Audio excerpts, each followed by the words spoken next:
Oh, it's really exciting. It's really exciting. I adapted the script again as with Hamlet, and so then it's fun to see after putting the characters together, because it requires some editing and things like that, and you kind of put the characters together.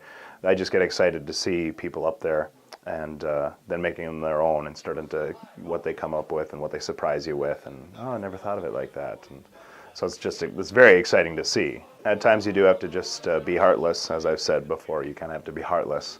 We're doing it because we love it. We love Shakespeare, and so that's doing him favor enough. So yeah, certain things do have to go just for the purposes of dramatic construction. We've always had a sort of self-imposed time limit, trying to keep it very fast-paced and exciting, and so that always has to be the top priority.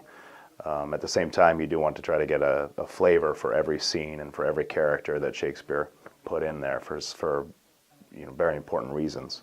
So that's always the balance that you try to find when it comes to adapting. Quiet, fools! Put up your swords. You know not what you do. The quarrel is between our masters. And us, their men. What, art thou drawn among these heartless hinds? Turn thee, Benvolio. Look upon thy death.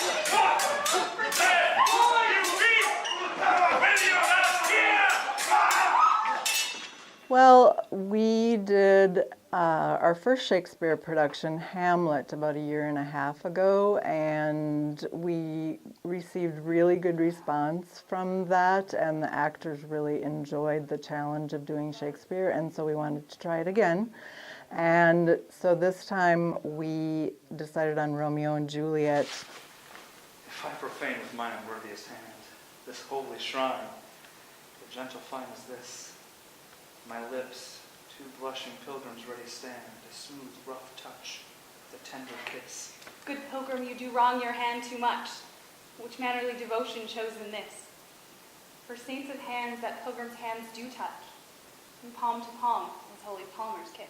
I said that the fact that we were, in a way, novices when it comes to Shakespeare, we're not academics in any way, or intelligentsia, anything like that, that's actually plays to our strengths, because then we don't know how to do it right, and in that way we can approach it freely and blissfully ignorant, and just do it the way that we see fit and do it the way that we want, in a way that hopefully appeals to people around here and not to people who have perhaps seen these shows a dozen times, 24 times, and golf clap, whatever, just to try to make it invigorating and exciting for the people that we know around here, so who may or may not have been exposed to Shakespeare any other way.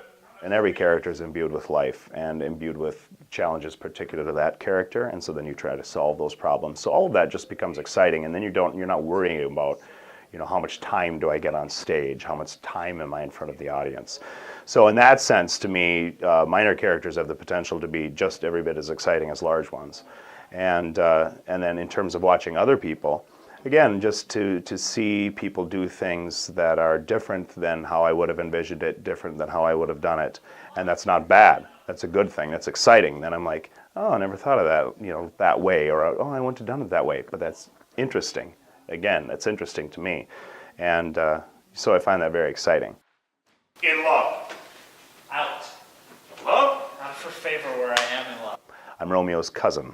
Romeo's a very good friend, who throughout the play expresses a lot of concern for Romeo because of his attitude at the beginning of the play. He's worried about him, what's going on with him, and then later on, as the conflict begins to escalate, Romeo becomes endangered, and Benvolio expresses a lot of concern for him during the course of the show. We are on the mornings of the 19th and 20th. We're doing morning shows for 6 area high schools, and then they're going to be followed up by workshops from professionals in the areas of stage combat, mask making, and Shakespeare. So it's going to be a really fun experience, I think, for the high schools. We did a special performance for some area high schools with Hamlet, and we got a really good response from the students. They were one of our most fun audiences, and so we thought we would really like to expand that idea and try it again. So we're looking forward to that. And I'm just so thankful to our actors who have day jobs and are willing to take those mornings off to do that for the students.